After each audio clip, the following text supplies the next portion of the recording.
todos. Meu nome é Eliane Huerta de Oliveira e eu participo do Coletivo Praxis, que é um grupo de estudos de professores aqui de Goiânia, Goiás. Nós nos reunimos desde 2020 para estudar obras, né, sobre educação, para nos tornarmos mais competentes para realizar nosso trabalho, inclusive para propor ações que contribuam para a melhoria da nossa profissão. Nós decidimos realizar uma ação esse final de ano, que é cada um de nós gravar um vídeo falando sobre uma situação do nosso trabalho que precisa ser melhorado. E eu escolhi o planejamento. Eu trabalho na Rede Municipal de Goiânia desde 1998 e eu passei por diversas formas de organização da rede municipal, um atraso que nós estamos vivenciando nos últimos anos. Na questão do planejamento, que sempre foram para melhorar a qualidade da educação realmente. Então, os professores eram muito escutados nesse sentido. E nós tínhamos autonomia para fazer os planejamentos, para montar a pauta, para organizar a formação dentro das instituições, nos momentos de planejamento. Eram mais horas de planejamento, inclusive. Hoje não acontece mais. Os planejamentos coletivos costumam ser uma vez por mês, e eles são muito autoritários. Cumpra-se um planejamento feito por alguém que não conhece os professores, não conhece aquela instituição e não conhece aqueles alunos. É no mínimo um absurdo, né? E o pior de tudo isso, não importa se os alunos estão aprendendo ou não aprendendo, eles precisam ser aprovados de qualquer jeito, porque é indignante e adoecedor, que sem planejamento não existe melhoria da educação. Esse planejamento precisa ser coletivo, precisa ser autônomo, precisa estar ligado à realidade daqueles alunos. O que está acontecendo na rede municipal de Goiânia atualmente é um crime. Aceitar o que está acontecendo na rede municipal de Goiânia hoje é ser conivente com o crime, que coloca em risco a aprendizagem dos alunos e coloca em risco o futuro da sociedade como um todo. Então, é preciso repensar o planejamento de Goiânia. Agora que estamos no final do ano e vai ter planejamento em janeiro, é preciso que as escolas voltem a ter autonomia para pensar seus planejamentos de acordo com as suas realidades, mas que nossa profissão e o tempo de estudos que nós tivemos, que nós temos, sejam respeitados. Meu nome é Daniel, professor de História da Rede Municipal de Goiânia.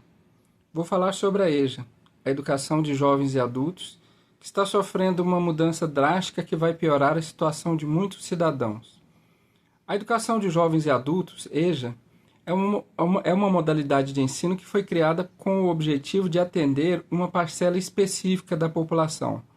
Jovens, adultos, idosos, adolescentes também, no caso de Goiânia, cujo direito à educação pública foi negado pela sociedade e pelo Estado até esse momento. A EJA é uma modalidade que visa suprir uma carência social e por isso deve ser vista e administrada sob o prisma do direito público e não da gestão financeira. Ela visa atender a necessidades específicas e, portanto, necessita de uma política pública específica. O prefeito eleito desconhece essa premissa e está tentando impor uma gestão da educação que contraria as especificidades da EJA. Numa das suas falas públicas recentes, afirmou que nós precisamos de mão de obra. Ele é originário do setor empresarial e industrial aqui em Goiás e representante dessa categoria, os empresários da indústria, e complementou a sua fala dizendo que, como a Prefeitura de Goiânia não tem condição de formar mão de obra, nós vamos transferir a EJA do município para o estado de Goiás, que tem condição de formar essa mão de obra que nós precisamos. Ou seja, está colocando a educação pública municipal de Goiânia a serviço do interesse de uma categoria empresarial específica. Não vê a educação como um direito dos cidadãos. Por outro lado, essa mudança drástica também afeta uma grande parte dos trabalhadores da educação que está hoje a serviço da EJA.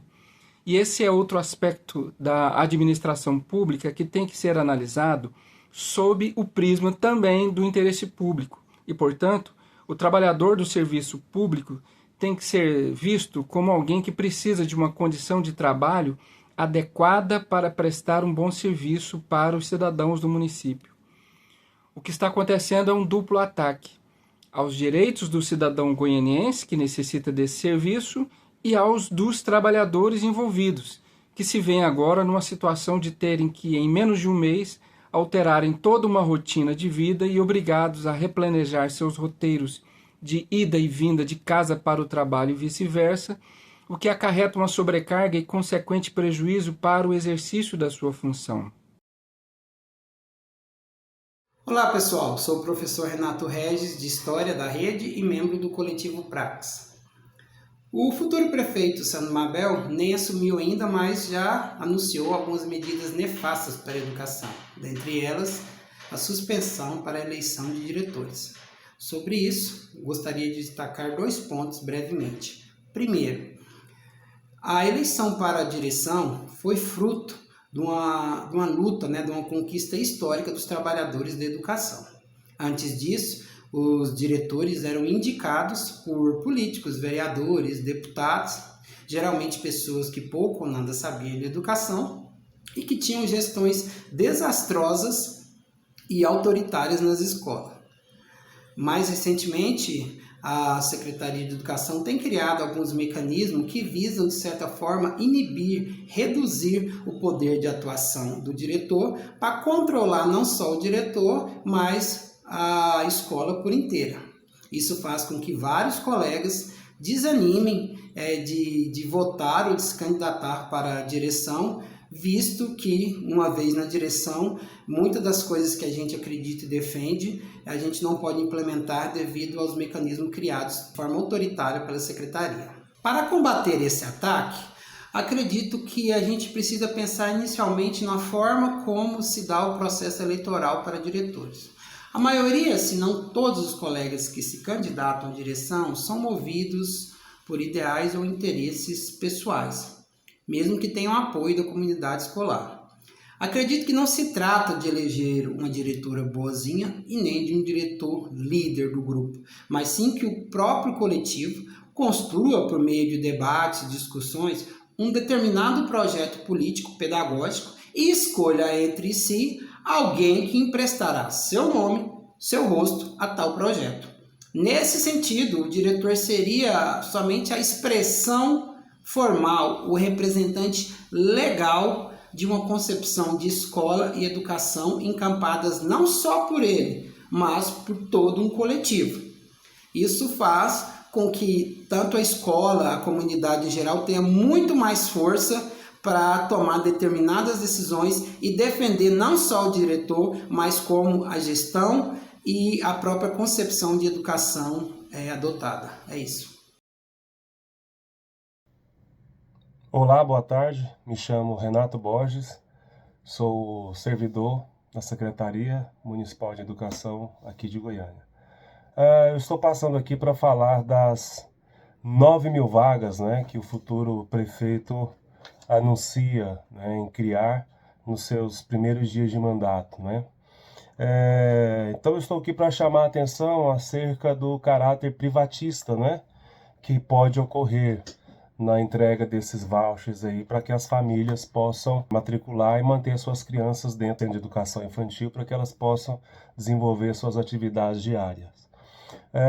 Então o que a gente precisa ter em mente é que a questão do caráter privatista, se não é uma privatização exatamente, mas tem um caráter privatista, a gente precisa entender que o objetivo central de uma empresa que é privada é a obtenção de lucro.